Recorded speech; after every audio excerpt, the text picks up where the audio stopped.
Армысыз барлық достар Facebook'тегі.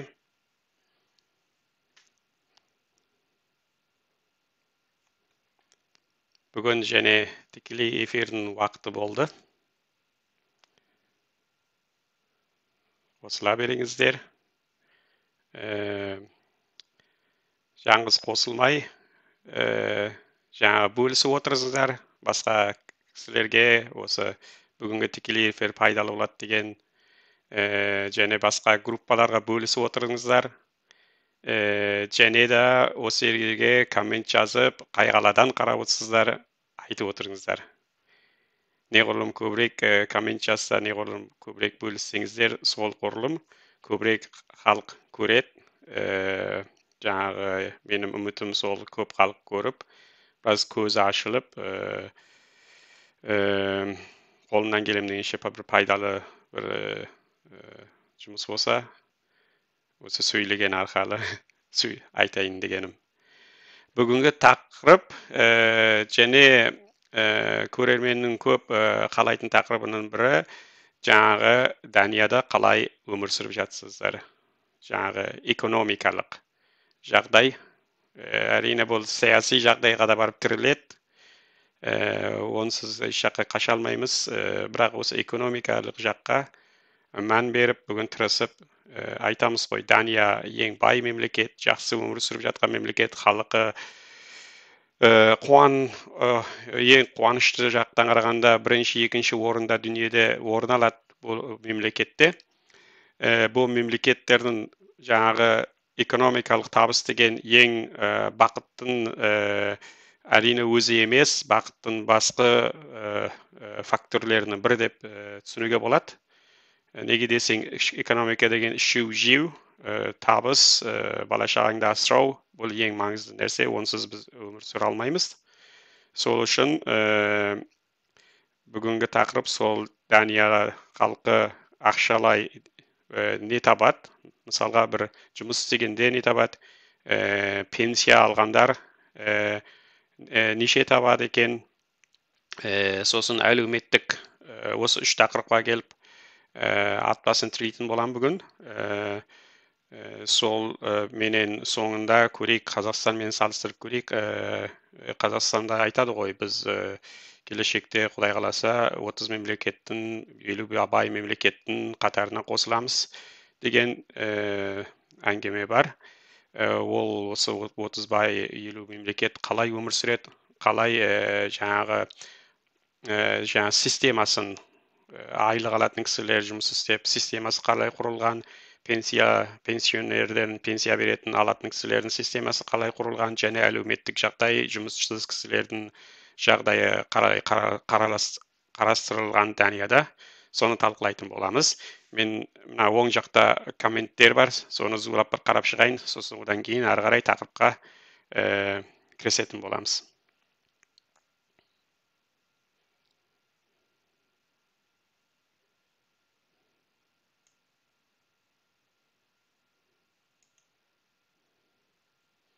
Лайк басып қойайын, лайк басып қойғандарды оқыдым дегені.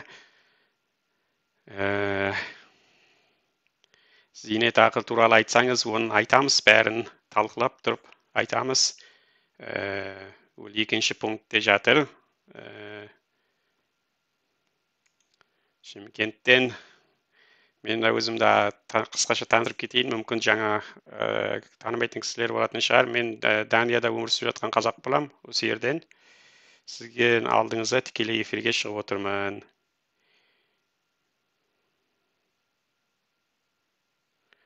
Зейнетке шыққан даниялықтар шетелге қоныстанса, зейнетақысы беріледі ме? Беріледі, қысқаша айтқанда. Ал енді тақырыпқа көшейік жай-жайдан. Мен сіздерге мына Excel дейді ғой, Excel форматта жаңағы Данияның жаңа үш неде тақырыпты айттым ғой, мынау біріншісі, сосын екінші жаңа пенсионер, үшінші әлеуметтік жағдай, бұларды талқылап өтемін. Сізге енді бұл жақсы көрініп жатқан шығар, оқи алатын шығарсыздар деп үміттенемін. Әйтпесе айтарсыздар.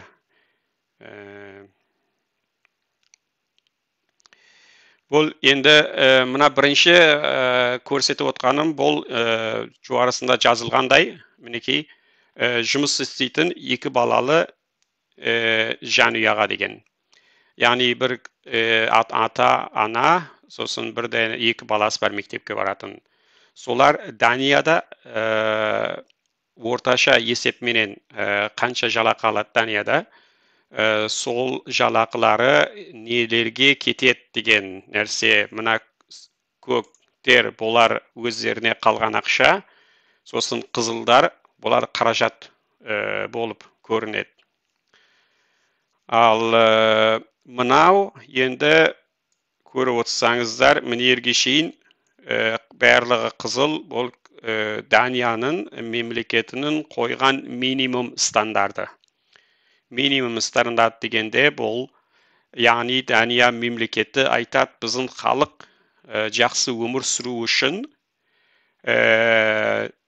сол үшін жақсы тамақтандыру керек. Халықтың жаңағы физикалық жақтан халық жақсы ойлайтын, физика жақтан дегенде мына түзу тамақтансаң, жаңағы қабілетің де жоғары көтеріледі ғой, витаминдер түрін жесең, ертең мемлекетке сен бір жақсы азамат болып өсіп, жақсы оқып, жоғары білім алып, мемлекетке пайдалы істер жұмыс істейтін деген мағынаны береді. Бұл жерде мен бір тексеріп көрейін, сіздер көріп отқандарыңыз дұрыс, я. Мысалға бұл минимум. Халық жақсы өмір сүріп, жақсы күйде, жақсы физикалық жақтан да, жаңағы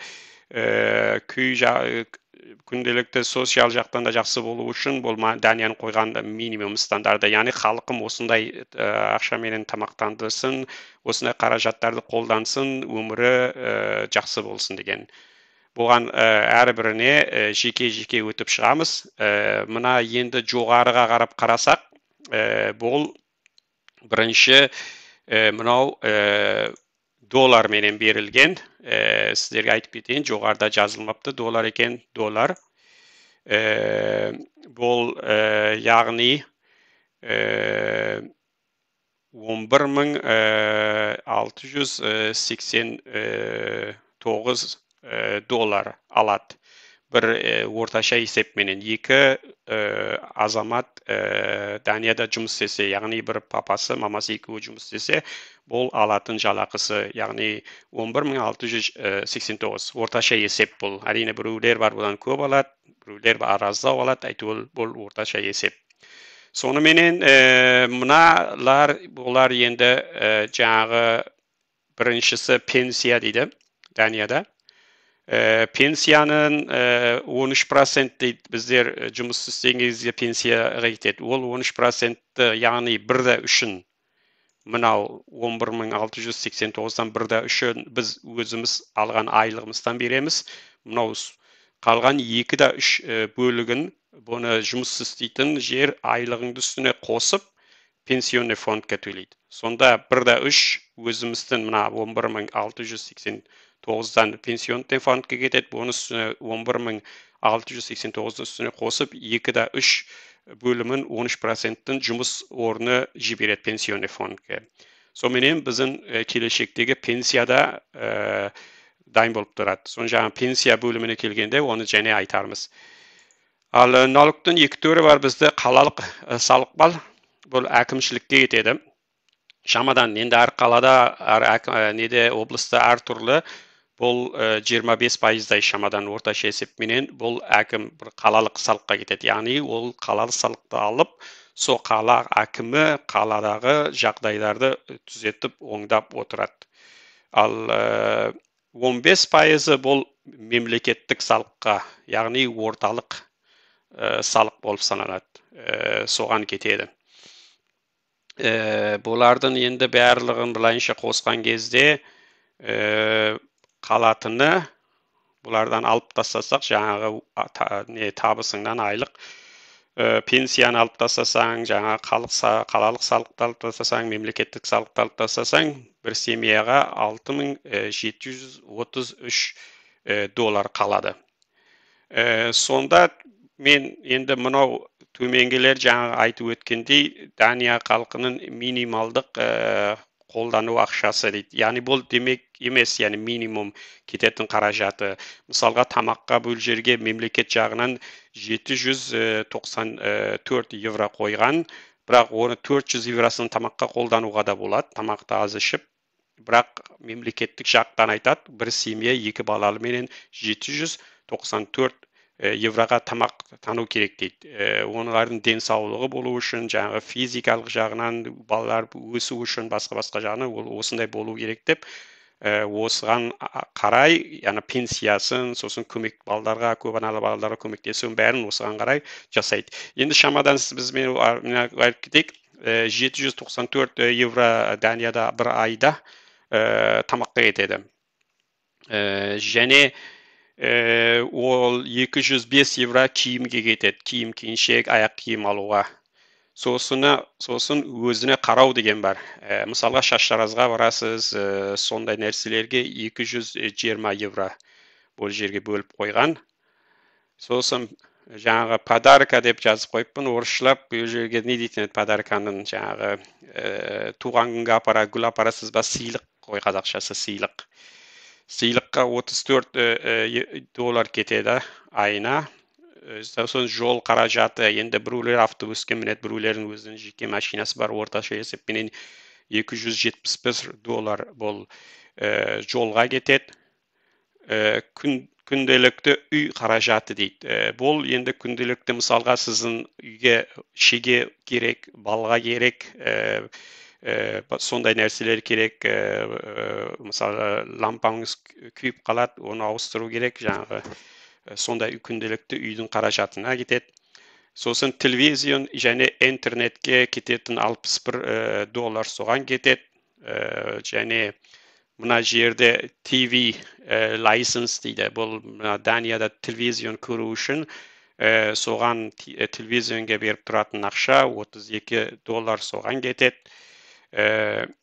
Және мынау машина үй сақтандыру дейді. Мысалға сіз бұл жерде машинаңызды сақтандырасыз, страховка қыласыз, және үйіңізді сақтандырасыз. Ертең машинаңыз соғысса, болмаса үйіңіз өртеніп кетсе, ішіндегі барлық кеткен қаражатты жаңағы сақтандырған компания сізге береді. Сол үшін Данияда ертең бірден аяқ астынан машинаңыз не болып кетіп, машинаңыз ақша болмай, болмаса үйіңіз өртеніп кетіп, үйіңізде жахаз болмау үшін осындай біздер Данияда страховка дегендер көп. 29 доллар страховкаға беріп тұрамыз.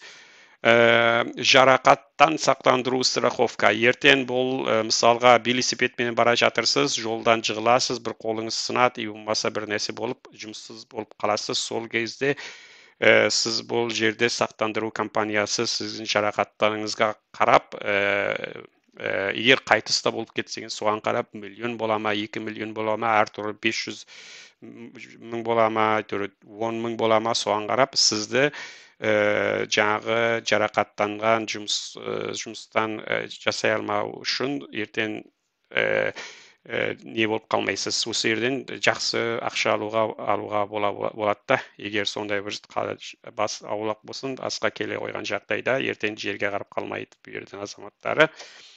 Жұмыссыздықтан сақтандыру. Ертең мысалға жұмыстардан қысқартып, сізді жұмыстан шығарып жіберсе, барасыз сондай компаниялар бар, сақтандыратын сол компаниядан сізге ай сайын ақша төлеп тұрады. Бұл жерде де уайымдамайсыз, көп мені жұмыстан шығарып жібереді екен ау деп.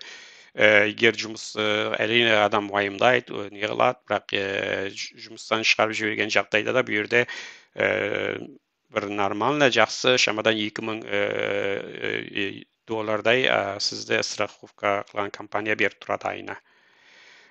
Сосын дәріден сақтандыру дейді. Мысалға, бұл жерде Данияда докторге барасыз, тегін доктор сол жерде сізді ауруханаға жатып емдесе, қандай дәрі берсе тегін, бірақ бас ауруының дәрісін алсаңыз, басқа құжаттар алсаңыз, бұл жерде мемлекет көмектеседі, бірақ сіз 100% мемлекет көмектес 100% дәрі дәрмек бәріңізді не қылам десеңдер, бір компания бар, соған сақтандырасыз өзіңізді, сосын жаңа мемлекеттен төлемеген бөлімін о компания сізге төлейді. Бұл жерде 25-23 долларда бұл жерге ойыншық дейді, жаңа балаларға алатын ойыншыққа кетеді. Және су, свет, жылу 538 доллар соған кетеді. Бұл жерде үйдің кірие, болмаса үй алсаңыз, банкаға кредит берсеңіз, шамадан 1843-46 доллар соған кетеді. Осылайша келіп бәрін санап қараған кезде, мына соңында сізге, мысалға, бір семья, 2 баласы бар бала, барлық қаражатты төлеген кезде, налогын төлеген кезде, пенсияға төлеген кезде 2367 евро оған қалатын болады. Яғни сапарға баруға, басқа өмірдің басқа қызықтарын көруге. Ол осы енді бір 2 балалы семьяның табысы және шығысы Данияда өмір сүру деңгейі осылай. Мен сіздерге Facebook'қа қарап, сіздердің комменттеріңізді және бір қарап шығайын. Бұл жерде егер не болатын болса, бір сұрақ болатын болса, соған жауап берейін. Ары қарай пенсия және әлеуметтік жағдайды қарап айтамыз. Міне жерде мынаған жауап бердім. Шетелге даниялықтар шығып зейнетақы болуға болады ма? Сәлем, сіздерге де сәлем. Сәлеметсіз ба? Бауырым дейді. Сәлеметпіз, сіздер саламат болыңыз. Сварщиктердің жалақысы қанша Данияда? Енді сварщиктер әртүрлі болады. Мен сізге жаңағы Данияның орташа есебін ұсындым. Соны қарай енді содан аз сәл-пәл төмен болады, жаңа орташа сварщиктердің оқуы жоғары оқу деңгейге жатпайды ғой соған қарағанда. Комменттерді мен қарап шықтым. Қазір басқа осы қаражат, айлық туралы сұрақ болмаса, әрі қарай жаңағы пенсионерлер қанша алады деген сұраққа жауап берейін. Және бір міне жерде мен екінші парақшаға бір аналитика жасадым. Негізінде жұмыс істейтін адамдар көбісі үй болады ғой. Сонда үй болмағанда кезде олар мына қаражатты не болады? Мына қаражат ода болмайды. Мысалға 1846 үй бар кісілер төлемейді ғой. Сол жағдайда егер үй бар кісі болса, жаңағы 4213 доллар қалады оларға. Мысалға бұл жерде үйдің бағасын несін кредит болмаса арендасын нөлге қойдым үй бар кісілерге. Яғни 2367 доллардың орнына 4213 доллар қалады. Ары қарай кетейік. Мына міне екінші ашайын. Мынау енді нелер пенсияға кісілер Данияда қанша алады екенін соны талқылайық. Енді мынау пенсия алатын кісілер мына 2 топқа бөлінеді. 2 топқа бөлдім. Сіздерге қызық шығар деп, бұның әрбір категория, әрбір түрі болады ғой. Мысалға, мына жерге 2 балалы бар кісінің мүмкін бір баласы ауру, қатты ауру болса, оған әрине көмек, мемлекет жағынан басқаша көмек береді, не қылады. Ол ондай нәрселерді мен бұл жерге айтып отқан жоқпын. Жай жалпылай экземплерді. Мен жерде 2 басты пенсионер, мысалы шал менен кемпір екеуі қанша алады, жалғыз басты пенсионер Данияда қанша алады, соны қарастырдым. Қарасаңыз, мінекей бірінші бізде Данияда жаңағы барлық халық bayı da kediye de alатын pensiya бар. Бұл басты пенсия деп саналады. Бұл жерде екі кісі болса, бұл жерде жаңағы көріп отырсыздар, мына жерде Данияның кронын алып, мен евроға айналдырып отырмын, екіге көбейтіп отырмын. Мына жерде екі кісі болса, бұл айына 1947 евро пенсия алады. Егер жалғыз басты болса, бұл жерде 973 алады. Көрдіңіз, мына жерде бір кісі, мына жерде екі кісі айырмашылығы. Және қосымша пенсия деген болады. Қосымша пенсияны бұлар енді біраз жағдайы жоқ пенсионерлерге беретін. Мысалға жұмыс істемеген болса, болмаса өте аз жұмыс істеген болса, сондай кісілер ондай мына жерде айттым ғой, мысалға 467-68 евро пенсияға төлеп тұрамыз жұмыстан деп. Егер бір кісі жұмыс істемесе, бұны әрине төлемейді ғой. Содан кейін мына жұмыс істемеген кісілер, болмаса ауыр пенсияға барған кісілерге бұл жерде мемлекет және үстіне екі басты болса, бұл жерде 561 береді. Жаңағы неге десеңіз, мына екі басты, екі пенсионер бір жерде тұрса алатын айлығы көбейеді ғой. Содан кейін мына қосымша пенсиясы азаяды, бірақ жаңғыз басты тұрған кезде бұның жаңағы көмегі жұмыс істемеген болса, бұл көбейеді бұл жерде. Себебі ол айлық аз алады. Ал және үйге көмек береді Дания. Мысалға сіздің жаңағыдай жеке пенсияңыз болмаса, бұл жерде Данияда жаңа пенсионерге үй қаражатына көмек береді. Мен жерде айтып өттім ғой, мысалға мен үйге арендаға отырса, оның шамадан $308 үйіне көмектеседі. Мына жаңғыз пенсионерге шамадан 154 көмектеседі. Сосын және жағдайы жоқ пенсионер болатын болса, оның үстіне жаңағы жылдық көмек деген болады. Жылына бір рет бере салады бұл пенсионерге. Бұл жерге де қарасаңыз, мысалы екі кісі болса аздау береді, бірақ бір кісі болса көбірек береді. Жаңағы себебі және бұл жерде екі кісі алатын жаңағы бірінші пенсия көп, бір кісі алатын аз болғандықтан кейін береді. Яғни бұлар жағдайы бұл үш көмек, жағдайы төмен, мысалға өмірінде жұмыс істемеген пенсионерлер болса, соларға қосымша қосып береді. Ал бұл жерде мына екі пенсионер болса, бұның барлық жағдайы төмен пенсионер болса, барлық екеуінің ақшасын қоссақ шамадан $3000 алады. Екі кісі, егер бір кісі болса, шамадан $2604 алады. Және бұл жерде салыстырмалы түрде мына жерде мен мына екі баласы бар, екі үлкен кісісі бар қаражаттың шамадан екі баланы бір адамға қосқанда 3 адам болады. Мына жерде осының 66%-ін екі кісілік, екі пенсионердің 66% мына қылған Данияның мемлекеті қойған. Неден бұл екі пенсионер неге десең, екі үлкен кісі, бірақ екі кіші бала жоқ қой. Екі кіші бала бір адамның несіне қосылғанда 66% боларға қаражат кетеді. Жаңағы тамағына, киіміне, анау-мынау деп бәрін санастырып қарасақ, бұл жерде мінекей бұл екі пенсионер бәрі қаражаттарын төлегенден кейін 129 не қалады оларға айына. Егер жалғыз басты болатын болса, барлық қаражатын төлеген кезде 626 не қалады оларға, доллар қалады айына. Егер және біздер мінерді бұлайынша ойласақ, егер мына екі пенсионер жұмыс істеген болатын болса, бұл әрине үйдері болады, үйдеріне қаражат бермейді.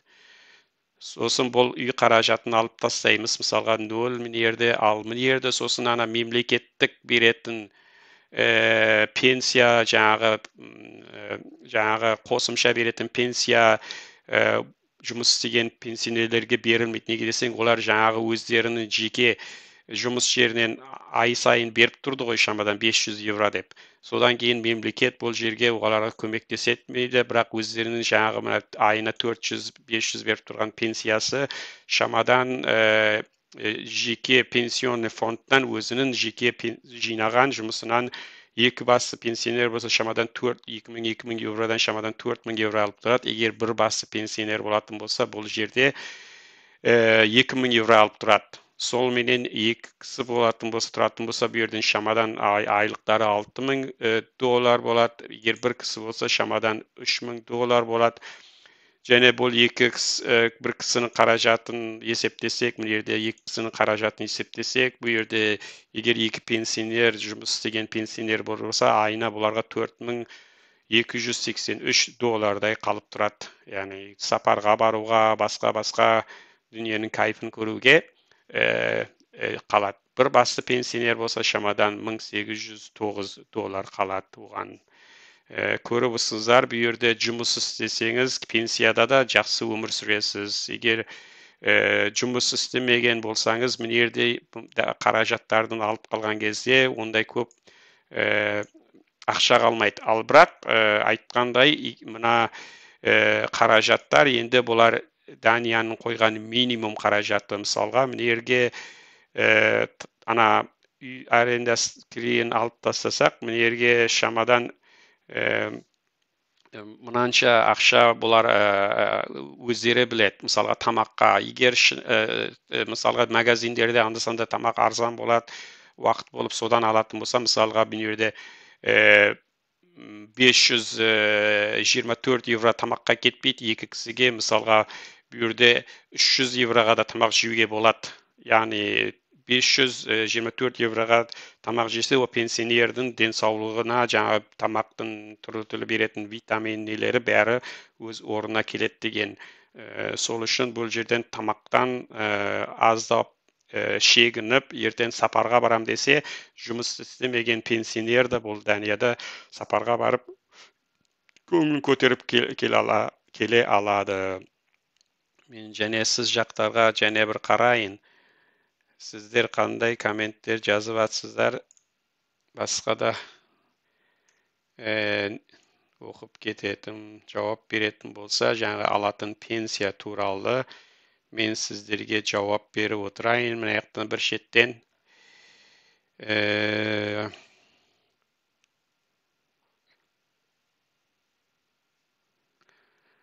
Құдай қалап дәм тартса, Данияда сізбен бас қосып әңгімелесіп шай ішу менен арманым бар еді.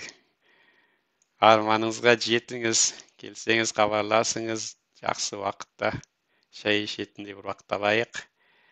Ассалаумағалейкум. Данияның азаматтығын алу үшін қандай құжаттар керек және қанша қаражат керек дейді. Ол Данияның азаматтығын алу үшін бірінші Данияда 8 жылдай тұру керек. Сосын Данияның бұл жерде имтихан алады. Данияның тарихы туралы, тілі туралы, олардан бәріңізден өту керек. Ал құжаттар керек дегенде, ол құжаттың ондай несі жоқ. Данияда автомат түрде барлық нәрсе өз жасалады. Ондай үлкен бір жұмыс, құжат деген нәрсе жұмыс жоқ. Егер 8 жыл тұрып, заңды бұзбасаңыз, Дания тілін жақсы үйренсеңіз, енді жетерліктей. Жаңағы өзіңізді қамтамасыз етсеңіз, жұмыссыз жүрмесеңіз, онда азаматтығын береді. Әйтпесе, бұзықтық жасап, ұрлық бір нәрсе болса, егер өзіңізді неғылмай мемлекет сіздің ақшаңызды беріп тұрса, онда біраз қиынырақ болады. Салық өте көп шығады екен. Әрине, ол бізде салық сол кейін үшінші пунктке келген кезде, мына жұмыс істемейтін кісілерге беретін көмекті көрген кезде, ол жерде де жұмыс істемейтін кісілерге көп көмек беріледі. Данияда сол салық алып, жұмыс істемейтін кісілерге беріледі. Даниядағы жағдай жоқ кісілерге де бұл жерге көмек болады. Сол үшін біздер Данияда бәріміз біріміз үшін деген мемлекет бұл. Жаңағы баяғыда коммунизм, социализм деп СССР кезде жетем деген кезде бұл Дания уже жетіп қалған коммунизмге, социализмде неғылған екі жақты да капитализмді да екі ортада жүрген мемлекет. Сол үшін біздер қуана жаңағы салығымызды төлейміз. Неге десеңіз, салықты төлесеңіз, жаңағы ол салық халыққа барады қайтадан. Халық мысалға университеттерге оқып жүрген балдар оқылады. Мысалға көршің аш қалмайды, ертең көршің аш қалса да ертең он мемлекетте ұрлық болады ғой ертең. Мысалы өзіңіз Қазақстанда көрсеңіз, әрбірі байдар үй соғып алған 5 метр қылып, оның үстіне темір қоршау салып, камера салып, ит алып, охрана алып өмір сүріп жатқан қазақтар бар. Яғни өмірдері біздерде ол жақтан министрдің баласы да болса, біздің көршіміз болуы мүмкін. Көршіміз та болды, баяғыда бір министр, ол рахат өмір сүреді бұл жерде, халық рахаттанып, ертең салықтың, яғни бөлісіп жеген нәрсенің пайдасы сол. Ертең мемлекетіңізде тыныштық болады, ертең ондай қауіптанбайсыз, қорықпайсыз, баламды біреу ұрлап кетеді, машина біреу басып кетеді, анау қылады, мынау қылады деген. Бұл деген жаңағы Данияның системасының пайдасы. Өзің біреуге бермейсің сен салығыңды, салықты өзің үшін бересің Данияда. Өзіңнің қауіпсіздігің, өзіңнің денсаулығың, өзіңнің жақсы өмір сүруің үшін сөйтіп түсінеміз біздер Данияда.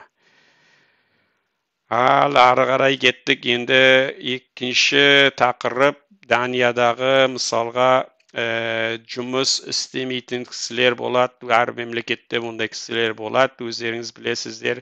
Яғни жұмыс қабілеті болмайды, ауырады, не қылады, жұмыс табылмайды. Сондай жағдайда да бұл жерде Данияның мемлекеті жақсылап жағдайларын жасап қойған.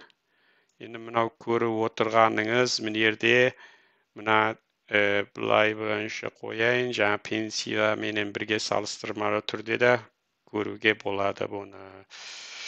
Ал бұл жерде жаңағы жұмыс істемейтін мектеп жастағы 2 балалы жанұя мынау. Ал жұмыс істемейтін мектеп жастағы 2 балалы жалғыз басты ана да болуы мүмкін, Данияда әке де болуы мүмкін. Олар қанша алады, қанша қаражат оларға кетеді. Мен мына пенсияны бүйтіп жауып қойсам, бір жақтағы жұмыс істейтін кісілер менен салыстыруға болады. Мысалға, мынау 2 балалы жұмыс істейтін кісінің экономикасы осылай болып тұрады. Мысалға қарасаңыз, ең айдың соңында $2363 қалса, мына жерде 2 балалы жұмыс істемейтін бір семьяда айдың соңында енді минус деуге, минус 75, яғни 0-ге барады. Ондай ары қарай басқа не қылып өмір сүруі, яғни қаражаты біраз қаражат жақтан тарылып қалады. Қарап отырсаңыз, мінекей қаражаттар тура міне 2 балалы жұмыс істейтін кісідей, екеуі де. Бұл жерде жаңағы айтып кететіндей, егер мына кісілер мысалға не қылатын болса, уақыттары көп болады ғой, жұмыс істемейтін кісілер, мысалы магазиндерді бұл жерде арзандатады 50%, анау мынау сондай нәрселерді газеталарға, интернеттен қарап алатын болса, мына жерден әжептәуір ақша не қылуға болады, мысалы тамақтан, киімден қалдыруға болады. Осы жерден мысалға сырт елден келген осы жерден ақша қалдырып, мысалға Түркияға барып үй алғандар да бар. Яғни уақытың болып қарастырсаң, тамақ, киім өте арзан бұл жерге табуға болады, жаңағы арзандатқан кезде. Олар да мысалға осы жерден аздап жеп, стандарттан аздап жеп, бірақ сапарға барам десе, соған қолдануға болады. Оларды өз еркінде. Ал бұл жерде Данияда демалысқа келген кезде, Данияда бұл жерде 6 апта демалыс бар. Жұмыс істегенге де 6 апта демалыс жұмыс орнынан, жұмыс істемегенге де 6 апта демалыс бар. Мысалға, мына жерде мемлекеттік көмек алатын кісілер бұл 6 аптадан сырт елге артық шыға алмайды. Хақы жоқ. Данияның мемлекетінің ішінде болу керек, жаңа жәрдемақы алу үшін. Ал кеттік, мына енді 2 кісіге Екі үлкен кісіге бұл жаңағы қанша береді? Жаңағы мемлекет 3354 доллар береді. Жаңағы екі мектептегі баратын баласы болса, екі үлкен кісі үйде жұмыс істемей отырған кісілер болса, егер жұмыс істемейтін бір жалғыз басы әке болмаса шеше болса, екі баласы болса, оларға 1677 не береді, доллар береді. Сосын бөлге балаға көмек деген бар. Мысалы, шамадан балаға беретін көмек 323 доллар береді. Сосын және үйге көмек бар. Бұл жерде мысалға үйіңіздің мына жерде 1846 доллар бересіз ғой, үйіңізді арендасына мемлекет жағынан сізге көмектеседі. Бұл жерде яғни мемлекет үйіңіз арендасы азаяды. Мына жақтан бір жағынан үйді арендасына бересіз, екінші жағынан мемлекет сізге көмектеседі. Үшінші, және балаға көмек жалғыз басты анаға. Бұл жерге қарасаңыз, егер ата аналы болса, бұл жерге бұл көмек берілмейді. Егер жалғыз басты ана болмаса әке болсаңыз, екі балаңыз болса, айына сізге 646 доллардай мемлекет жағынан көмек келеді. Сонымен жалпылай қарасақ, екі ата, екі балалыға 4292 доллар беріледі, ал бір ата болмаса, бір аналы екі бала, мектеп жастағы бала болса, 3262 доллар беріледі. Әрине, бұл жерде қаражаттар да жаңағы адам басына қарап, бұл жерде мына жерде көптеу, мына жерде бір үлкен кісі екі бала болғаннан кейін аздау. Соныменен қаражаттарды екі үлкен кісі менен екі баласы бар 4366 доллар қаражатқа кетсе, мына жерде бір басты анаға, болмаса әкеге 2882 доллар қаражатқа кетеді. Сонымен екеуінде қарасаңыз, түбінде әйтеуір жақсы тамақ ішіп, жақсы өмір сүруге ақшалары жетеді. Ал бұл мына жақты көрейік. Сол енді мінекей көріп отырсыздар, Даниядағы жалғыз басты ата аналарға қанша көмектеседі, нелерге көмектеседі. Сосын мен мына жерге және бір не қойдым, оны бірігіп бір қарастырсақ деп ойлаймын да. Егер уақыт болып жатса, мына жерге сіз Қазақстанда қанша береді деген сияқты болса, Қазақстанды Данияға салыстыруға болады. Ал енді, құрметті достар, сіздер не ойлайсыздар осы туралы? Енді айтып отырыңыздар. Коммент болса, ақыл ой болса, осы жерге қойып отырыңыздар.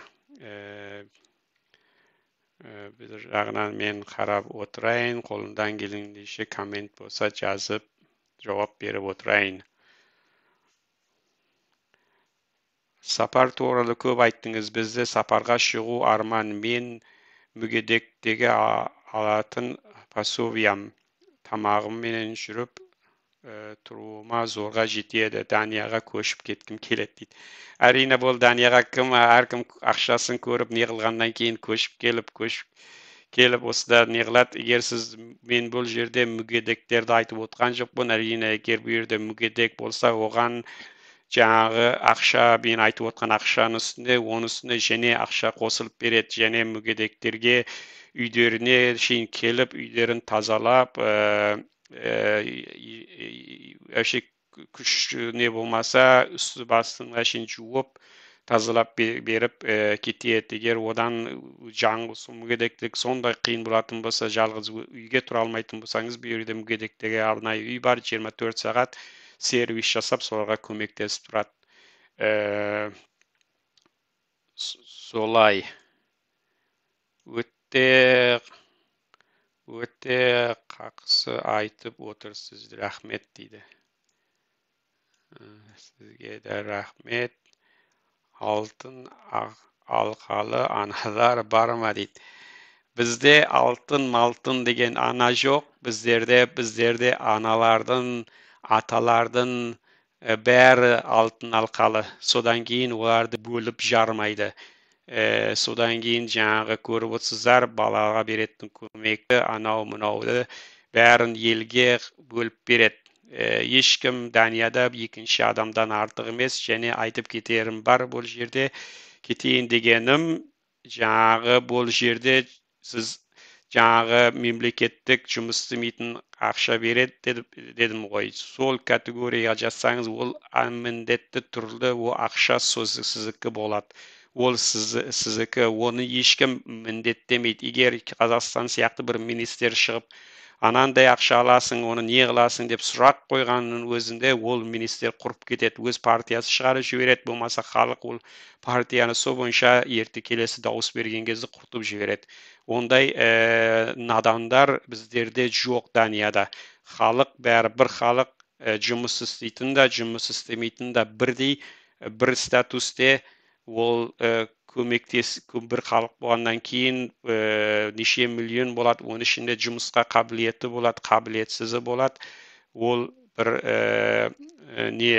табиғи нәрсе. Содан кейін халықты алтын алқа, анау мынау деп жарып бөлмейді. Бұл жерде халықтың бәрі бір халық, бір көзменен қарасады, ешкімге міндет қылмайды. Егер жаңағы мемлекеттік беріп отқан әлеуметтік көмекке алмаймын десеп, өзіңіз барып, ол жерге қол қоясыз. Әйтпесе ол автомат түрде сіздің банк шотыңызға келіп түседі. Алмаймын дегенде сіз барып, өзіңіз қол қоясыз. Мысалға, ол жерге не үшін алмайтыныңызды айтасыз. Солардың бәрін документтерді жинап барып, содан кейін сіз ақшаңызды тоқтатады. Әйтпесе, оны ақшаңызды тоқтатып қалса, мемлекеттік қай органы болса, ол ондай нәрсе болуы мүмкін емес Данияда. Ол ақшаны алмаймын деп отказ беретін адамдар да бар, өз күнімді өзім көремін деп. Мысалға, мен сіздерге айтайын, бір достымның досы, ол ақшаны мен алмаймын, мен біреудің ақшасы, мен өз күнімді өзім көрем деп ақшаға отказ беріп, мен жұмыста істемеймін, мен өмірге бір келем, ол өмірімді мен қалай өмір сүргім келеді, солай өмір сүремін. Ертең мысалы сіз мына ақшаны бересіз, сыртелге барма дейсіз, анау мынау жұмыс істе дейсіз, мен ай сайын хабарласасыз, жаңағы мемлекеттен жұмыссыз ақшаны алғаннан кейін 2 айда хабарласып, не істедің, жұмысқа істейтін жағдайың бола ма, анау ма, мынау ма деп көбісінде не қылып тұрады, тексеріп тұрады. Мен ондайға мойынсынбаймын, мен азат адаммын деп бүкіл мемлекеттен алатын қаражатты бір шетке ысырып қойып, өзіне барып ені 2 метр, ұзындығы 3 метр бір бөлме алып, басқаларменен бірге тұрып, сол жаңағы өзі жаңағы бөлмесіне айына $100 ақша береді. Су анау мынауына кіші болғаннан кейін ондай көп қаражаты жоқ. Өзінің ақшасын өзі табады. Тапқанда жаңағы қалай табады бұл адам? Бұл адам мысалы таңертең тұрады, өзінің жаңағы күніне таңертең тұрып, жаңағы не жасайды, не дейтін еді, буддизм бар ғой мынандай.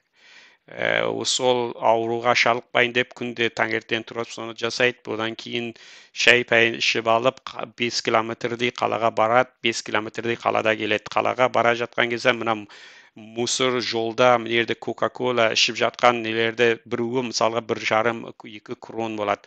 Соларды жинап, күніге 100 данесін жинап келеді, 100 крон алады. Сосын одан кейін кешке таман және ол сондай жүріске шығады. Мысалға бұл жерде жаңағы нелер бар, дүкен, магазиндер бар. Бұл жерде уақыты өтіп кеткен тамақ пакеттерген тап-таза, бірақ уақыт өтіп кеткеннен кейін сатпайды, оны мусорға тастайды. Ол адам барады да, сол кешке мусорден сол тамақтарын жинайды. Не үшін? Табиғатты ол бүлдіреміз деп. Мана тамақ тұрған кезде сол мусорден жинап күнделікті тамағын сол мусорден тауып жейді. Жаңағы үлкен нелердің контейнерлері бар, тастайтын сол. Ол адам мені таң қалдырғаны, ол мысалға мына айттым ғой, ені 2 метр, ұзындығы 3 метр бөлмеде жатқан, жаңағы бөлменің жан-жағындағы дивардары бар ғой, стенка дейсіздер ме, дивардар қабырғаларына бүкіл жаңағы оқыған кітаптарын жаңағы бір жағына дінді суреттеген бүкіл құранды жаңағы библияны тауратты буддистті бәрін оқып шығып солардың бәрін мына өзінің бір стенкасына сонша түсірген тарихын қалай болып қалай шығады соның сол бір жағына басқа ғылыми нәрселерді жазып жаңағы стенканы өзін қолданып отыр сосын ол мына аловераны шөп өсіреді екен ол аловераны шөпті өсіріп соны жаңағы ол сабын еш нәрсе қолданбайды сол аловераның несіменен денесіменен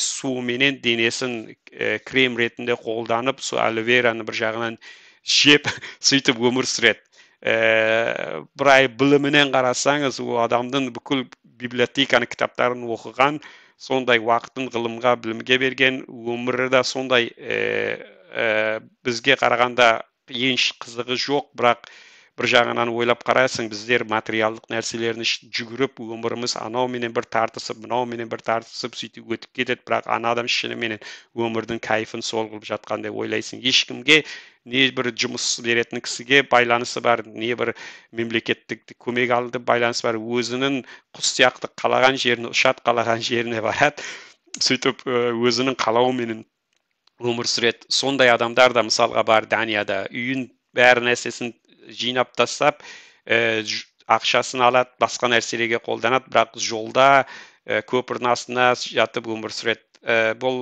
мемлекетте түрлі қызық адамдар солай бар яғни адамдардың деңгейі әртүрлі оны біздер қазақтар түсінуіміз өте қиын оларды басқа жаман атпен атауымыз мүмкін бірақ олар мен өзім жаңа танысқан адам ақыл ой жағынан адамгершілік жағынан ол қандай деректер де болса оған татымайтын бір сондай бір жақсы адамда ешкімге жамандық қылып не қылып қылатын адамға ұқсамайды солай ары қарай кетейік комменттерді оқып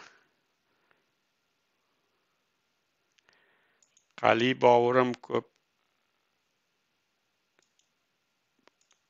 бауырым көп адамның көзін аштыңыз дейді ма рахмет сізге де like басын comment you are trying to was deleted try refreshing the page дейді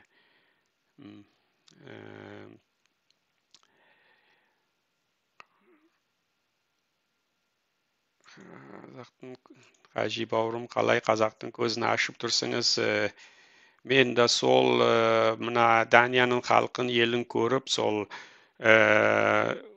қолынан келем дегенше солар қалай өмір сүріп қалай не қылады қалай болар жетістікке жетті соны айтып отқаным қолымнан келетін осы Данияға турист болып келетіндер қазақтар оқып келе қазақтар көп келеді кетеді бірақ мен ойламаймын бір-екі жыл келіп берді тұрып турист болып кеткен бұл халықтың негізгі олардың артында жатқан жаңағы адами байлықтарын көру олар өте қиын Қазақстан халқына сол үшін мен бұл жерде 30 жылдан астам өмір сүргеннен кейін өсердің мектебіне гимназиясына университетіне барып халықменен бірге тұрғаннан кейін сіздерге айтып отқаным жаңағы біздікі бірінші байлық мына адам байлығы адами байлық қой егер біз адами байлығымызды көбейтсек біздің мемлекетіміз де Қазақстан да ондай қиындықтарға ұшырамас еді сол бәріміз жақсы өмір сүруге болатын еді қайырлы күн жақсы елде өмір сүріп жатыр екенсіз Аллаға шүкір дейді бізді Аллаға шүкір деп өмір сүріп жатырмыз бірақ шүкір деп жатпаймыз екі аяқты бергеннен кейін жаратқан сол жүгірумен жүреміз тынбаймыз бұл жерде жаңа айттым ғой сондай әлеуметтік жерде өмір сүріп жатқан адамдар бар жұмыссыздың өзі сондай жақсы өмір сүріп жатыр бұл Данияда бірақ ешкім бұл жерде жатып алып мемлекеттің ақшасын алайын деген ой жоқ бірақ өкінішке орай бұл кісілердің сондай ойы бар кісілерді көбісі сырт элден келген кісілер ана ақшаны көргеннен кейін мысалға тамаққа берген ақшасының 50%-ын да қолданбайды, олардың бәрін жинайды, өз еліне барып үй сатып алады, болмаса сол ақшаны жастығының астына баса береді, жаңағы жейтін түзу, тамағын жемейді, киетін киімін кимейді түзу. Сонымен бұл жердің өміріне қалыптасуға қиын болып жүрген осы жерге сырт елдіктер де көп, мысалға соғыс болған жерлерден иммигранттар болып келген кісілер сондай. Ассаламалейкум қажеке дейді. Мен де сіз жаққа барғым келеді көшіп дейді. Жанұям мен дейді. Қиыншылықты ақша кететін және жалпы мүмкін бе дейді. Дінге қалай қарайды дейді. Тілге қиын. Ой, бір тарай сұрақ қойыпсыз, мен тез не қылайын, бұл көшіп келетін, мысалға бұл жерде мынада есікті ашып қоймаған, көшіп келе бер деген өзінің өткендегі эфирді айттым, қалай келуге болады екен, соны тыңдап көріңіз. Бұл жерде егер бұл есікті ашып қоятын болса, дүние жүзіндегі бұл Африка, Қытайлар бәрі осы жерге қаптар еді. Бұл жерде өздерінің заңы бар, өздерінің халқын, мемлекет жерін қорғау үшін қатал заңы бар, сол қатал заңдан арасынан өтіп келуге болады, бірақ оны өткендегі эфирге айттым, соны тыңдап көріңіз. Мүмкіншілік болса, сол заңды түрде келгеніңіз дұрыс болар. Қиыншылық ақша кететін және жалпы мүмкін бе дейді. Дінге қалай қарайды? Бізде дінге бір топ туралы қарамайды, бір топ емес, әркім өзінің жаратқанымен өзінің арасындағы сыры, оны мешітке барып, не қылып, ондай бірге шіркеуге барып, не қылмайды. Өткенде бір статистикаға қараған кезде датчандардың 2%, мысалы жексенбі күндері шіркеулер бар ғой, жұма қазақ мұсылманның жеке күндері, датчандардың 2% ма сондай шіркеуге барады екен жексенбі күндері. Бұл жерде әркім өзінің жаратқанымен өзінің арасындағы байланыс, дін деген ондай бұрынғы ескі заман сияқты, оны дінді былайынша шіркеуге барып, біруді естіп, бір топты естіп, олар қара алмайды. Әркім өзінің біліміменен, өзінің миіменен, өзінің жаратқанына, өзінің сондай бір діни ойлайтын болса, соған сол арқалы жетіседі. Яғни ортада далдал жоқ, даллал дейді, не дейді, ортадағы мына моллалар сияқты басқа даллалар жоқ. Сол үшін бұл жерде халықты ондай алдату, дінмен, басқа мен алдату өте қиын. Неге десең, халық өз жеке ойы бар, өз жеке пікірі бар. Сондай дінге көзқарас бұл жақта.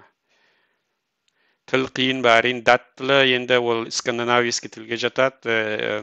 Қиындығы жазғанда бір түрлі жазады, айтылған кезде басқа түрлі айтылады. Сол жағы қиындығы бар. Әне тілдің бәрі қиын. Әйелімді жоғары білім финансист менен құрылыстан жақсы хабарым бар, бірақ оқымадым, мамандығым бойынша дейді, жасыма дейді, 30-да дейді. Әркімді семьелік жағдайы, біріміздің баламыз, біріміздің шағамыз бар. Ақшадан бас тартады дегенге таң қалып отырмын дейді. Сонда мемлекеттік ақша береді, және оларға басқа нәрсе міндет деп қояма дейді. Жаңағы міндет дегені ол Данияда 6 аптада демалысқа сырт елге шығасың, болмаса Данияда тұрасың, жаңағы мемлекетке беретін көмегі. Оны сырт елге алып, сырт елде жүріп не қылуға болмайды, оны Данияда тұруың керек та, міндеті сол.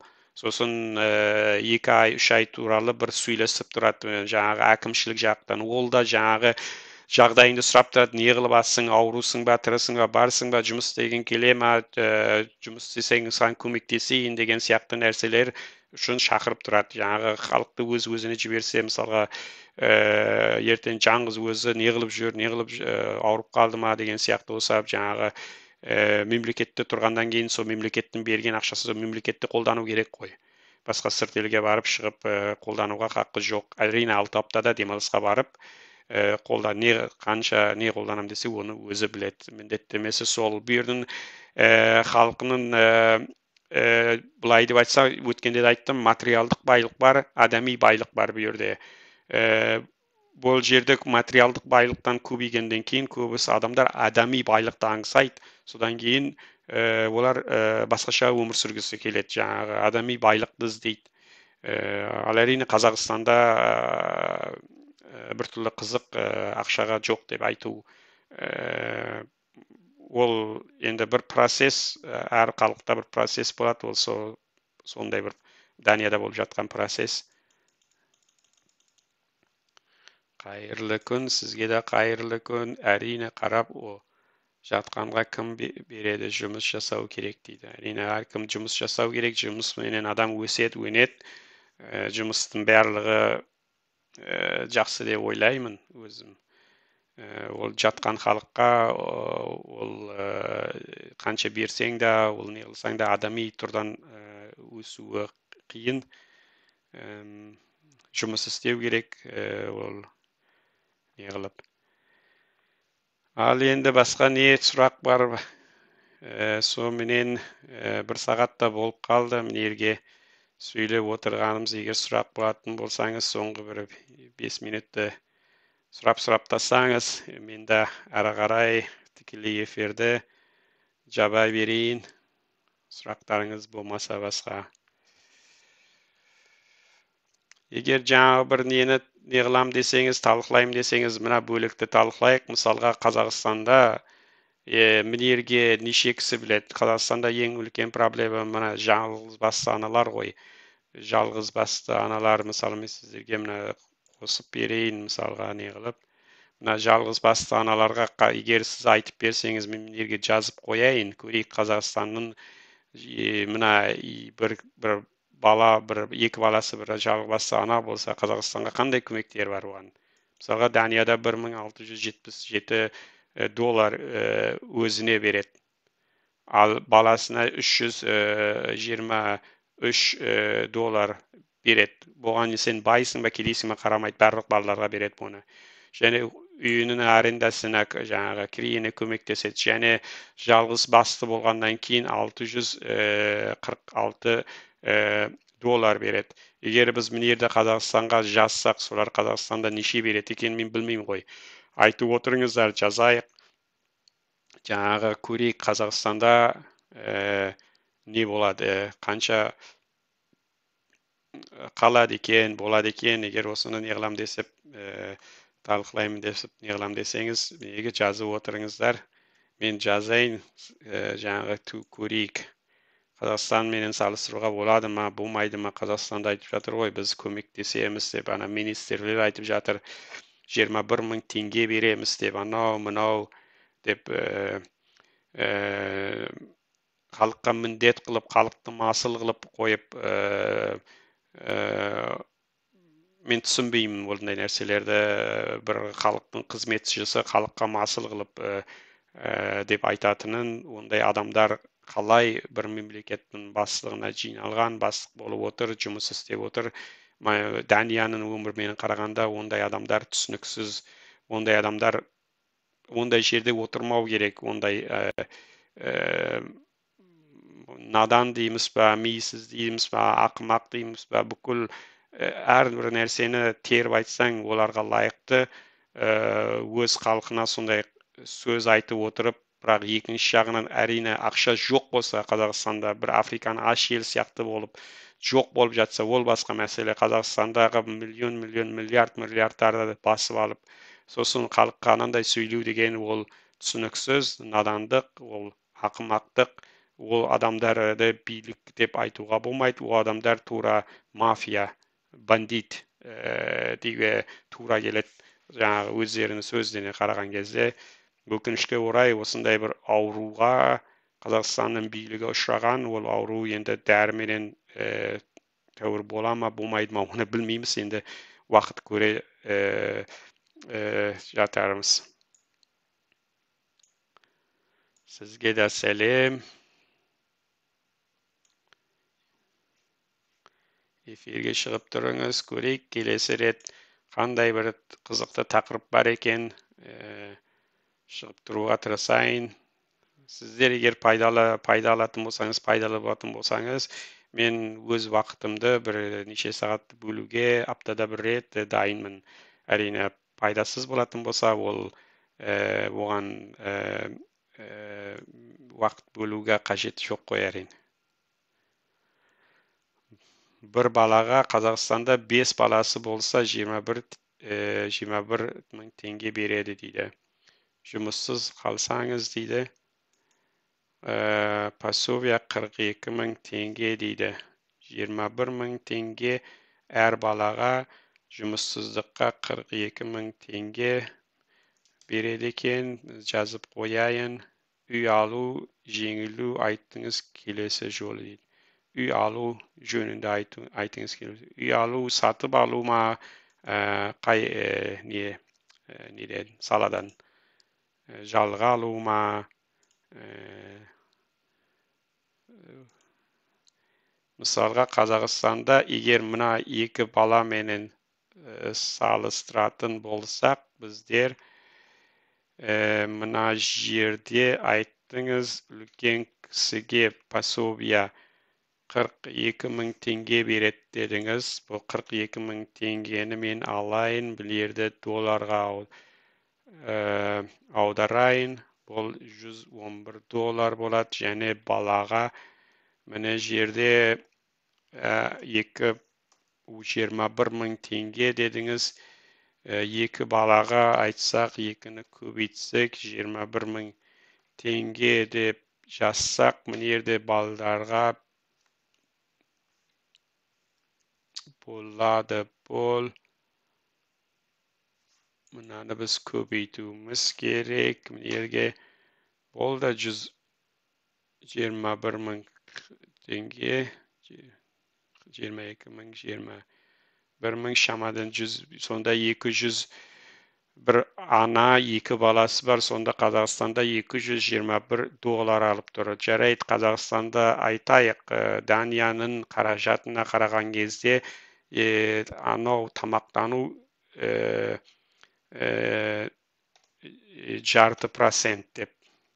Мысалға, мінерге мысалы қаражат, анау-мынау жарты деп ойласақ Қазақстанда, сонда бір екі баласы бар бір ана 221 доллар айына тапса, 262 доллар тамаққа кетсе, анау киімге кетсе, сонда бір Қазақстандағы бір ана мінерде дефицит 1220 доллар болады. Сонда ол қалай жетеді, ол қалай өмір сүре түсінбедім. Мен мінерді әрине салыстырып отқан кезде 50% деп, жаңағы тамақтың сапасы, киімдің сапасы, өмір сүру стандарты Данияда.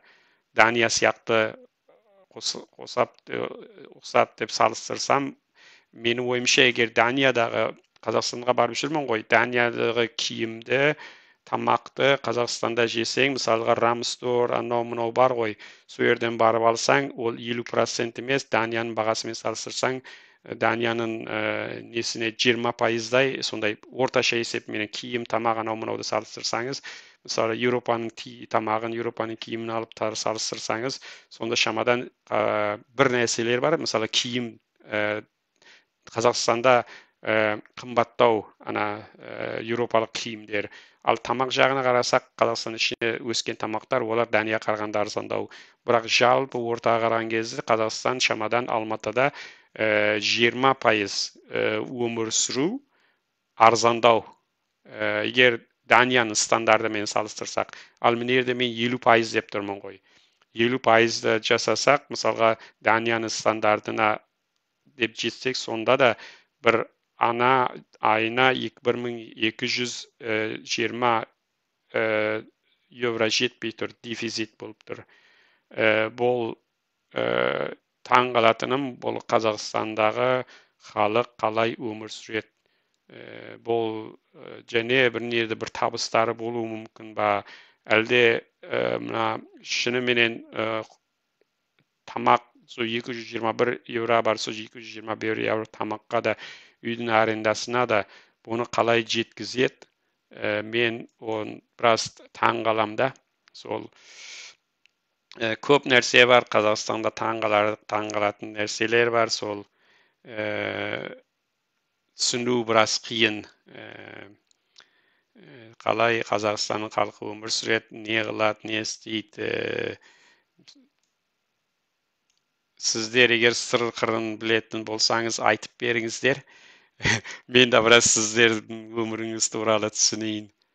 Екі жақтан да үйрену, бір жақтан болмасын, екі жақтан болса, мен де сіздерден үйренеймін. Әйтеуір өзіміздің таныс туысқандар олар маған түсіндіре алмады түзу.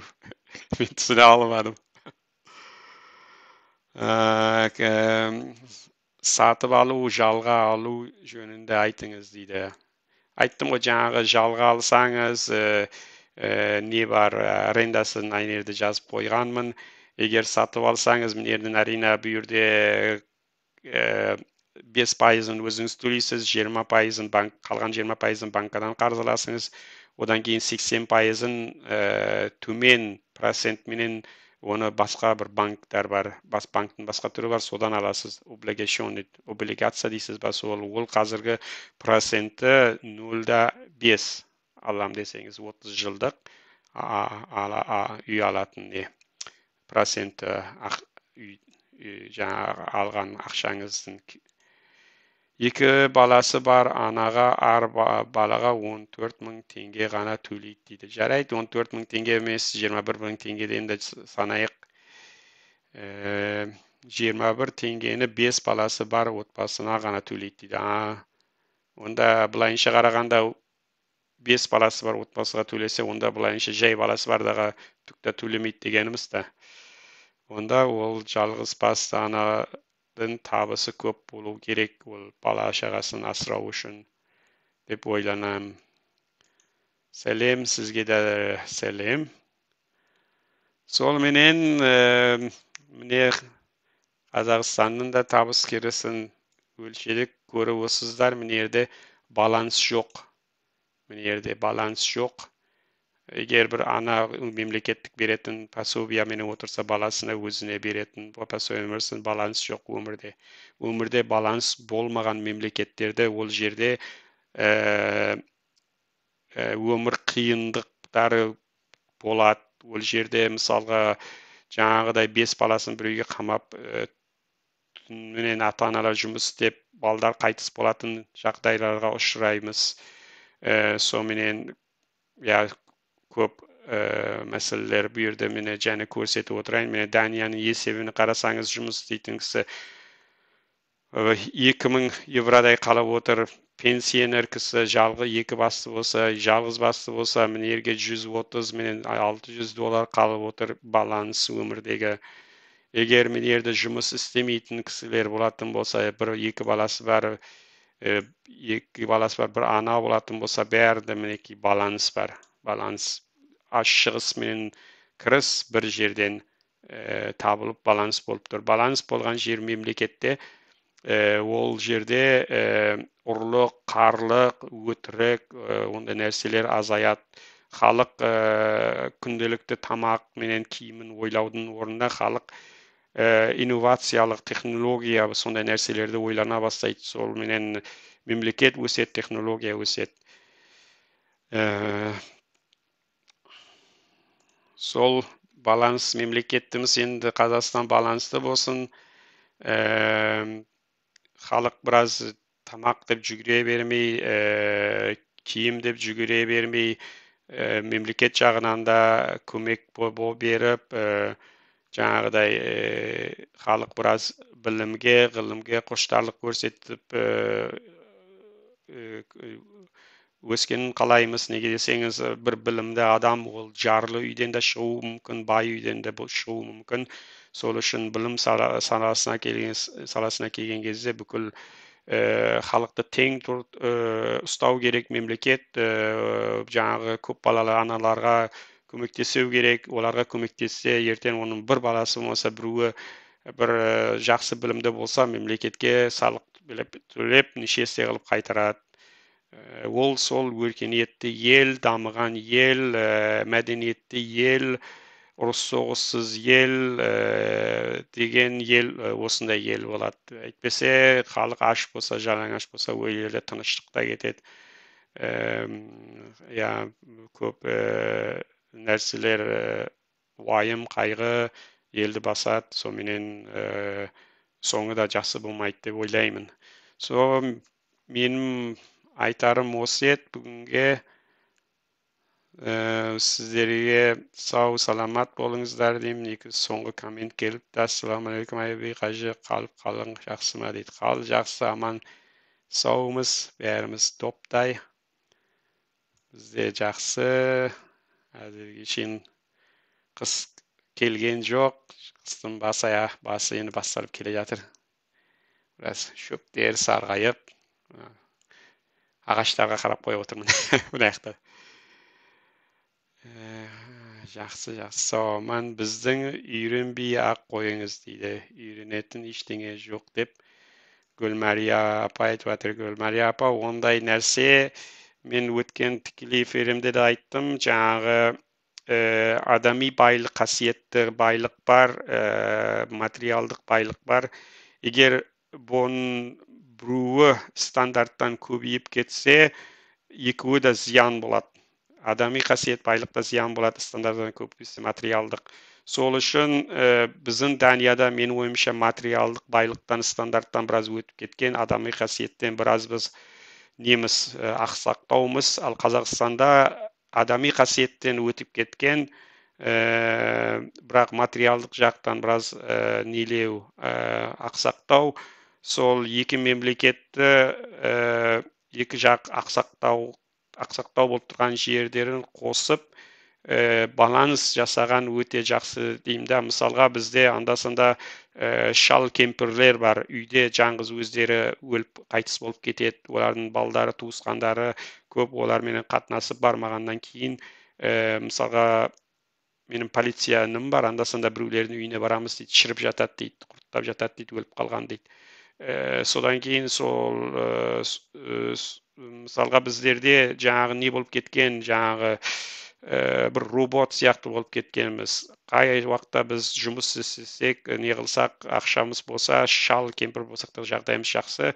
Анда-санда бір кісілер сондай бала өзге өз жағына кетеді, немере өз жағына кетеді. Анда-санда, енді көп емес, анда-санда сондай жағдайлар болып қалады. Жалғыз қайтыс болып кететін кісілер. Сол бізде Данияда да сондай программалар, басқа нелер болып жатыр. Жаңағы социалдық жағынан халықты қалай байытамыз, біздер материалға көбейіп өшігіп кеттік деп алдын айту алып жатыр. Сондай жақтарда мен анда-санда дат халқынан сағынатыным, біраз жылылау болып, жылы жүзділеу болып не қылатын. Енді мемлекет халық болғаннан кейін кемшіліктер болады ғой. Данияның халқының ондай да үлкен кемшілік деп санамаймын, бірақ сонда да кемшілік, сол кемшілікті жақсартсақ, біздер Данияда да біздер бұдан да мысалға байдау, бұдан да жақсылау болып өмір сүреміз. Мысалға, дүнияның ең бақытты халқы деген индексте Данияда бірінші болса екінші орында жүреміз. Бірақ ол демек емес жақсы болатын жағдайлар жоқ деп, жақсартатын жағдайлар жоқ деп. Біздер Данияда 100 миллиметрдің 99 миллиметрін қолға жеткізсек те, соңғы 1 миллиметрге қалай жетісеміз деген сондай бір Данияның халқында сондай бір не бар. Соны жақсартуға, соны күш салып не қылады, жұмыс істейді соның үстінде.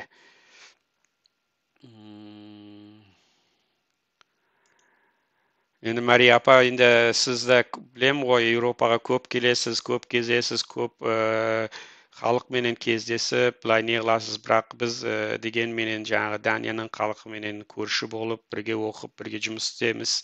Анда-санда сондай нәрселерді байқап қаламыз, оларға да айтамыз, бір-бірімізбен ақыл ой салыстырып не қылып.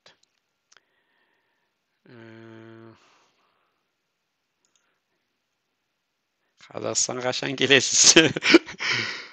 Сіз енді әзірге шейін ой не жоқ, мен Қазақстанда енді пенсия болғанда бірақ келетін шығармын. Әзірінше жағдайға қараған кезде ондай үлкен үміт артып отқан жоқпын. Мен Қазақстанға барып, ертең мені бір адам ретінде мені қолданатын бір жұмыс болатын болса, әрине дайынмын, бірақ әзірге шейін ондай үмітім жоқ. Неге десең, біздер басқаша оқып, басқаша жұмыс істеп, басқаша ойлаймыз. Сол үшін еркіндік бірінші орынға келеді. Біз үшін еркіндік болса, ары қарай жұмыстың несін адам өзі тауып алып бір жағдайын жасайды ғой. Көрейік, уақыт көрсетеді. Барам деген үміт бар. Үміт үзілмеді әйтеуір. Рахмет. Сізге де рахмет, Гүлмәрия апа, осындай сұрақтарыңызға. Неге десеңіз, сіз Еуропаны екі жақты көріп жатсыз ғой, сұрақты жақсылап қоясыз. Жаңа тақырыбын жақсы тереңдетіп, адамды ойға салатындай қылып, сондай сұрақтарыңыз болса, барлықтарыңызды қойыңыз. Әйтпесе, сонымен тікелей эфирді бітіріп, келесі тікелей эфир қашан болады екен білмеймін. Қазір жазыңыз, қандай тақырыпта және қызықты болады екенін. Мен әзірге сіздерге кім қандай қызық болады екенін сұраныс болған кезде соған мен жауап беріп отырмын. Неге десеңіз, сұраныс, ұсыныс тудырады, қандай тақырып сізді қызықтырады, сол мен материал жинап, бәрін дайындап, осындай сіздердің алдыңызда ұсынуға дайынмын. Сізге де рахмет.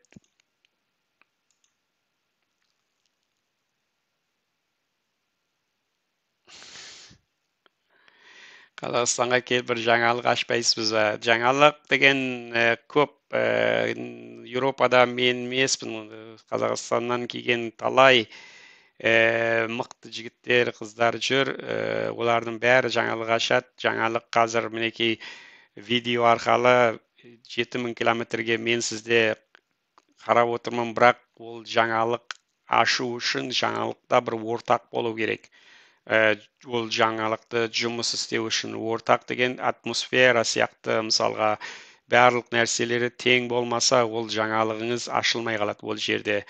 Бұл кезде керісінше негізінде Қазақстанның білімді жігіт қыздары сырт елге шығып, олар жаңалық ашып жүрді. Ол жаңалық Қазақстанның бүгін билігіне жаңалық қажеті жоқ. Оларға бір-біріне табынып, сол мақтанып,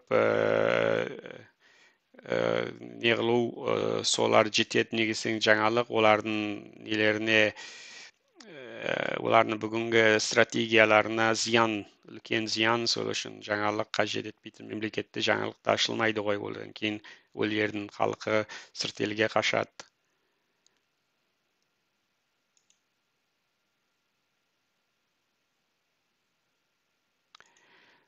Бір сұрақ Гүлмәрия апа қойыпты, Данияда зейнеттен кейін өмір қандай дейді. Жаңағы бұл жерде кемпір шалдары жасай береді ғой, жаңағы 90-ға шейін, 100-ге шейін кете береді өмірдері. Ар жаққа қарай көбісінде бұлар жаңағы зейнетке шыққаннан кейін жаңағы зейнет ақы жұмыс істеген болса, зейнет ақысы көрдіңіз ғой, қандай көп мол зейнет ақысы болады. Олар қалай шалқып жүрем десе жүреді, көбісі сырт елді кезіп кетеді.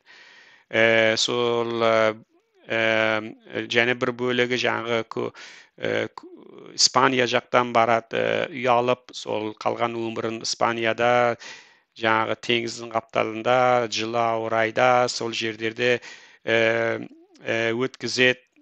Жұмыс істеген пенсионердің ақшасы жақсы. Сосын одан кейін мына немерелеріне, көбісінде балдарына, соларға қарайды. Олардың немере балдары менен мысалға сырт елге апарып, оларға дем алдырып, немерелеріне подарка жасап, сондай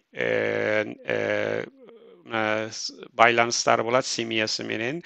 Сосын және жас келіп, өз-өзін неғыл алмағаннан кейін, күте алмағаннан кейін, пенсия дерге істеп қойған үйдер бар, бүкіл пенсионерлер сол үйге барады, ол жерде тамағы, киімі, барлық нәрсесін жасайды. Туалетке шейін керек болса отырғызады, жуынады, неғылады. Енді бір жағынан қараған кезде, бұл жерде Данияда Қазақстанмен салыстырған кезде Sizde күтетін Қазақстанда балдарыңыз болады ғой. Мына жерде Данияда сізді күтетін ол мемлекет болады. Мемлекет барлық жағдайыңызды жасайды. Әрине, оның плюс минусы бар. Бір жағынан мысалға балаңыз да келініңіз де жалығып кетуі мүмкін ғой. Мысалға егер қатты ауырып, науқас болып, туалетке асыңызға шығып жата берсеңіз, оны қандай келін, қандай бала жақтыра береді. Bir кездерде олар да жақтырмауы мүмкін, бірақ Данияда жақсы жері сол, мемлекеттегі жұмыс істейтіндер сол оқып, соның білімін алып, профессионал адамның қолында боласыз, суға да түсірсе, туалетке де сізді шығарса, ал екі минус жағы ол дегенменен сіз балаңызды, немереңізді күнделікті көре алмайсыз. Анда-санда айда бір, біреулер 3 айда бір, біреулер 6 айда бір, біреулер жылда бір келіп әке шешесін сол кемпір шал бағатын жерде көріп кетеді. Ол жақ минус, және плюс жағы бұл жерде менің ойымша немере келіннің қолына сөз естіп отырғаннан кейін сондай өзіңнің жасты пенсионерлерменен барып карта ойнап, соларменен замандас қой, замандасыңмен сөйлескенің де жарасады, нең де жарасады, солардың арасында соңғы өміріңді өткізген, бір жағынан ол да жақсы. Барлық нәрсенің плюс минусы бар. Қай мәдениетте адам өседі, соған байланысты. Мысалға Данияның кемпір шалдары, олар өліп қалса да барып келін мен баланың қолына тұрмайды. Күші әлі келімдегенше өздері жаңғыз тұрады. Одан кейін барып жаңағы кемпір шал бағатын жерге барып өздері тұрады. Ал Қазақстанда ол жерде мәдениет басқаша болғаннан кейін олар қолынан келем дегенше жаңағы неге кемпір шал бағатын жерге барғысы келмейді. Ал баласының, немересінің қасында болса керек. Неге десеңіз, қазақтардың ең үлкен арманы сол келіннің қызығын көру, немеренің қызығын көру, құдағи қызығын көру, сол ғой, сондай болып табылады. Ал Данияда ондай нәрселер ол арман емес, кемпір шалдарға айттым ғой, әр мәдениет қалай тәрбиеленген, нені армандайды, соған қарата не болады, адамдар өмір сүреді. Сол екі жақты мәдениеттегі екі жақты, бір жақтыкін екінші жаққа айтсаңыз, екінші жақ шок болады. Ол не деген? Мысалы Қазақстанда мүмкін мен айтып отқандарымыз біреулеріңіз шок болып отқан шығар. Ол не деген? Қартайғаннан кейін адам келіннің қасында тұрмаса, немеренің қасында ол да өмір ма деп. А Данияның кемпір шалын айтсаң, оны айтсаң, ой, бала менен немеренің қолында тұрған не қызық өмір бар, ондай да өмір бола ма деген. Өзің рахат тұрмасаң, өзің рахат жүрмесең, келіннің қолына қарап қалсаң, немеренің қолына қарап қалсаң, баланың қолына қарап қалсаң деген сияқты. Енді әрине бұл жерде экономикалық жағдай да өте маңызды. Бұл жерде жаңағы культура, мәдениет жағы бір маңыздысын айтып кеттім ғой. Экономика да маңызды. Мысалға, бұл жерде пенсионерлер өздеріне жететіндей пенсия алады, одан алғаннан кейін ол келінге, балаға қарап қалғысы келмейді, өздері еркін өмір сүргісі келеді. Сондай өмір бұл жақта. Дания халқы қалай қазақ өлең ойлайды дейді.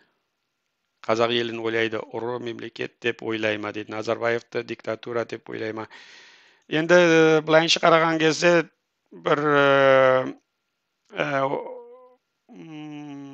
бізде бір қалыптасқан не бар? Бүкіл датчан халқында бір қалыптасқан бар. Мысалы, араб десең, күлетті қояды олар. Яғни араб десең, ол яғни былай деп айтқанда үйдегі иті арабтан 1000 есе артық деп сондай. Яғни олар екі аяқты жыртқыш, адамзатқа зияны бар адамдарды сондай ойлайды да.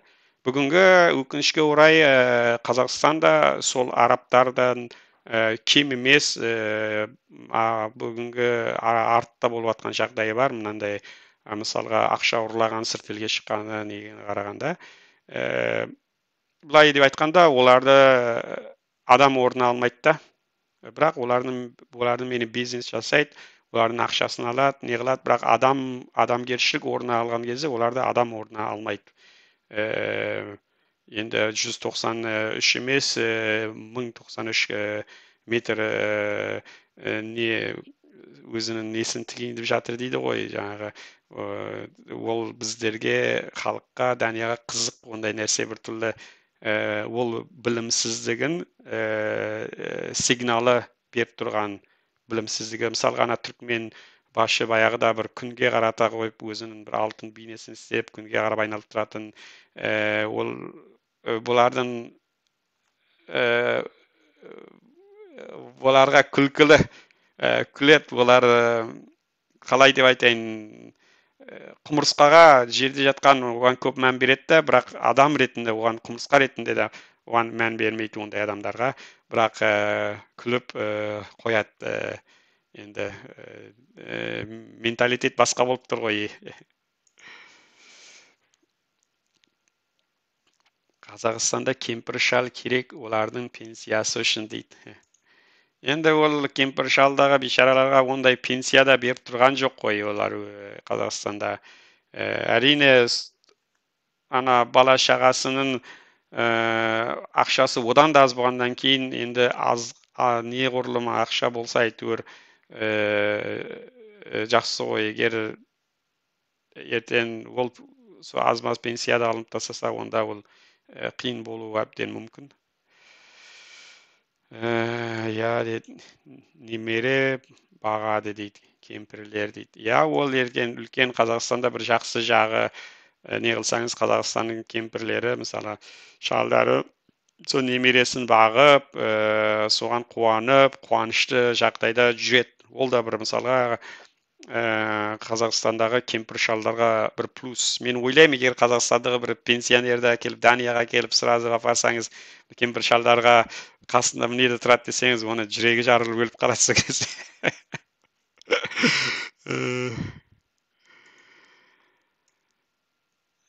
Жарайды достар, біз де осыменен тамамдайық. Бүгінгі тікелей эфирде айтқандай жазыңыз, қандай нәрсе сіздерді ойландыратын білгіңіз келсе, келешекте және шығып айтарымыз болса айтып аламыз.